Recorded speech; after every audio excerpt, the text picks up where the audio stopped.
महाराष्ट्राला हादरवणारी बातमी समोर आली। उपमुख्यमंत्री आणि धडाडीचे नेते म्हणून ओळख असणारे अजित पवार यांचा विमान अपघातामध्ये मृत्यू झाला।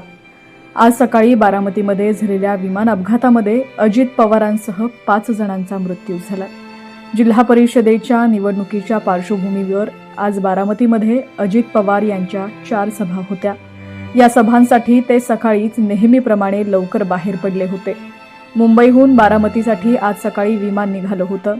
या दरम्यान लँडिंग दरम्यान बारामतीमध्ये विमानाचा अपघात झाला। यावेळी अजित पवारांसह अन्य 6 जण देखील विमानात होते, परंतु विमानाचा अपघात इतका भीषण होता की अजित पवारांसह 5 जणांचा मृत्यू झाला। विमान अपघातानंतर ज्या ठिकाणी अपघात झाला त्या ठिकाणचे फोटो आणि व्हिडिओही समोर आले।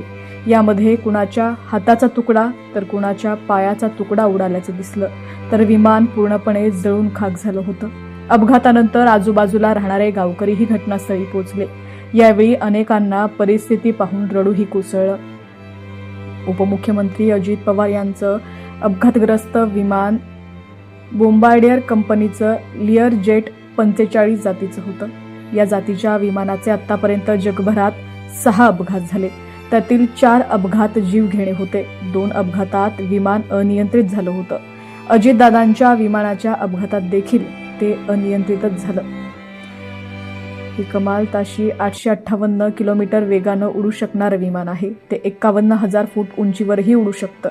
याआधी 2023 मध्ये सततच्या बिघाडीमुळे लियर जेट 45 विमानाचं उड्डाण बंद होतं।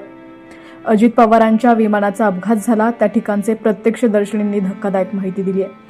पहिल्यांदा विमान वरून गेलं, त्यानंतर गावातून खालून विमान येत होतं, त्यानंतर विमान फिरलं आणि खाली जमिनीखाली लागलं।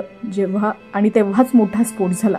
स्फोट झाल्यानंतर आमच्या घरापर्यंत विमानाचे तुकडे उडाले। विमान जागेवर फिरलं आणि लगेच स्फोट झाला, असं एका महिला प्रत्यक्षदर्शीनं सांगितलेलं आहे। दरम्यान या विमानामध्ये अजित पवार, विदीप जाधव, पिंकी माळी, कॅप्टन सुमित कपूर आणि कॅप्टन शांभवी पाठक यांचा समावेश होता।